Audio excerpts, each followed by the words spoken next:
What's up, guys? Time to show off a build going out to Ralph. This will be his first build from me, and hopefully it is a hit. So we styled this along the lines of Joe Yearby's watch. So copper dial, he had a black background dial. This is lasered copper. Copper background is lasered out, exposing the raised copper, slightly sanded, and then backside looms. This is in the same style brush case as Joe's watch, and with this domed diver style bezel. It's a one-piece milled bezel. Kraken engraved crown. I had a milled caseback that we then lasered it and gives a nice pop of color to it. You've got a rotor inside here, you just can't see it. This is an automatic mechanical. Did a set of silver paddles. On Joe's watch, it has a set of black paddles to go with the background. So did some silver paddles on this one. This has one of my buddy Constantine's aviator straps on it. This is a nice light brown Italian leather strap, painted edges. And then we have this on lug extensions. That just gives some flexibility because these are thicker straps, so those can be removed. Just pop them out right here. They're on quick disconnects in the back. But it gives you the flexibility to put these in a wash roll. If you just tuck this right in directly, you might have some trouble getting this one to bend back on itself. It will probably want to just stay wedged in there real tight. So these give a little bit of flexibility to it, but these are removable if it's not you. But I think they really set the watch off. So that's the build. The bezels on these will turn left, they will turn right. These are just held on with a tension ring. These are not click style bezels. So you can turn it left, you can turn it right. This is an automatic mechanical, so you can wind it, you can wear it, you can put it in a watch winder, but if it's dead or you're not going to be very active, make sure you wind it just a little bit. And how you do that is you back the crown off the threads until you hear it and feel it clicking. At that point you can wind, and a wind is a turn away from you. Turning it towards you doesn't do anything, but it's a lot easier to keep your finger spacing and just go back and forth. If you do that for 4 or 5 seconds before you put it on, that mixed with the rotor movement in the back will keep your time throughout the day. But if you're not going to be very active, you're going to be sitting in the vehicle, driving, or sitting at a desk, not moving around very much, you can just sit here and wind it out a bit, do another 10 seconds or so on it, and max out your 31 plus hour power reserve on it. That's what I do to make sure these run through the night. I just sit here and wind them, and I check them the next day, make sure they're keeping perfect time.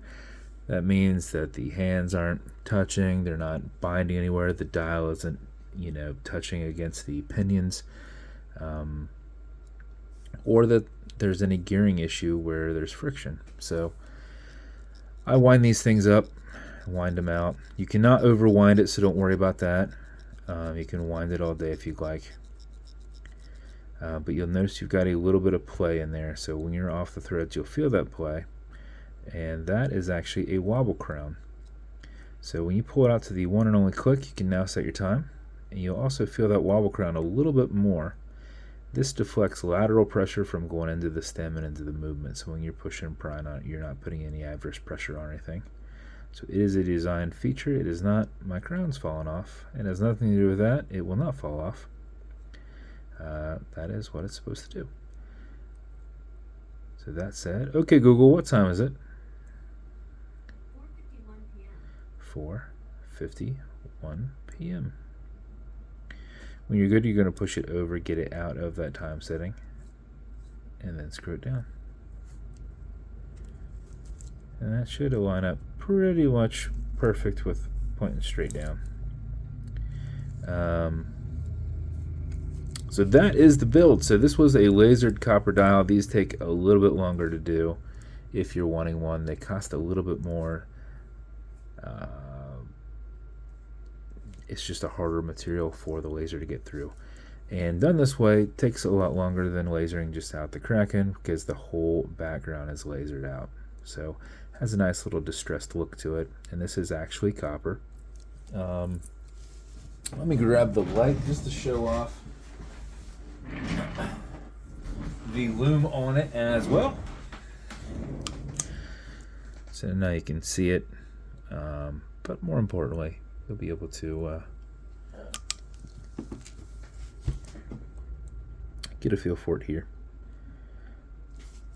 So copper dial, stainless steel brushed case, milled bezel, and milled caseback. Lug extensions that are also brushed. Brushed pre-V buckle, little Kraken on here, and BVW. And then on a super soft Italian leather strap. So Ralph, I hope you love it, man. I thought this thing came out awesome. All the pictures I took of it, just that dial looks so cool. So this has a domed acrylic, and that kind of almost perfectly protects it from all angles. So this is a domed acrylic. This is a plastic, it's 5.5 millimeter glass. So you can scratch it, but if you do, not a big deal. You're going to have some stuff in here to take care of any of that. But if you do scratch here, you can just use a Scotch-Brite, brush it in. Just do single passes. Don't go back and forth because you won't get your line straight. Just do single pass, straight, straight, straight. You know, if you get it on here, you got to go at an angle and kind of round it. You're just brushing it and you're blending it in a nutshell. So that's the build. It's going to come with matching beads. The wife had some awesome little copper beads available, and then I just ordered a whole bunch more because we were kind of running out. So you got some hematite in there, so you got some tiger's eye and some copper. And then this will come in. I'm kind of out of my brown Kraken boxes, and I thought, you know what, I can get these decently whenever I need them. So I might as well just give you a little upgrade and give you a custom 3D printed Kraken treasure box. These have little magnets inside here, so you can kick this over here or here. They hold pretty decent, but it doesn't take much to get it to drop from here down. But that one holds pretty good. That one holds real good. So 3D printed silver Kraken treasure box. This will come with watch foamer. This is a watch cleaner that just comes out in a foam. Good for all glass and metal. So everything here in the center, non-streaking, non-toxic, non-residue, along with a microfiber. So that is to pair up with that. You're also going to get some leather conditioner to keep this strap perfectly soft. You will probably never need it for this strap, but you might have some other straps that aren't as nice, and you can apply it, kind of work it in. I'd use a rag or something. Don't use one of the microfibers. A little bit will go a long way. So put it on a rag, just wipe it, and apply it as necessary. But you probably won't ever need it for this. But if you do, I'd apply it on both sides. You would probably, your issue with pliability would probably come from the back side where you're wearing it, not probably this side. And then lastly, some fine scratch remover. This is Novus 2 from Amazon, just repackaged. It is for the acrylic glass because you can scratch it. If you scratch it, you're just going to put a tiny bit of this on it and buff it out with your matching color microfiber. If the scratch is up and down, just go left and right, fill in it, haze it, buff it out, and then see if it's still there. If it is, wait a little bit, let what you filled in solidify, and then revisit it and kind of build those layers back up. Now with that bezel, chances are, unless you're getting a direct impact, now this isn't going to be something that you're going to crack. These were strapped to the hulls of submarines, and I think they went down 500 or 600 meters, and they didn't fail until something over 650. Or is it 750? It was an ungodly amount of pressure before this acrylic cracked and actually imploded on itself. So with these, what's kind of cool, since I don't really talk about this too much, it's with the caseback as well. As there's more pressure, the reason that these are domed, as there's more pressure, it flattens out more and creates an even tighter seal. So the caseback has notches where it goes on, and then this tension ring goes on. But as more and more pressure is applied, this flattens, and as more and more pressure is applied, this flattens, and which is why they work so well for me with Cerakote, because with actual glass, if you're applying it and those tolerances are a little bit tighter, you're going to crack that glass right away. This you're not going to crack. You're going to damage the Cerakote, and it normally just comes off in little sheets. So sometimes I have to use a few to work through a Cerakote build, but these are domed acrylic and they are made to flatten. So that's a little cool thing about that. So and they can't do regular glass. If you do regular glass, it'd be so much lower, it'd be like right on everything. These are made to have domed acrylic. If you find glass that would fit it, it's like right on top of it, and it's not weatherproof. A lot of times when you have that, those have like a gasket or a piece that you use together, and you would not have that with this. So there have been people who have talked about putting regular glass in, but apparently it is no longer waterproof, and you have to like caulk around it, and you have to use some adhesive, and I've heard some horror stories.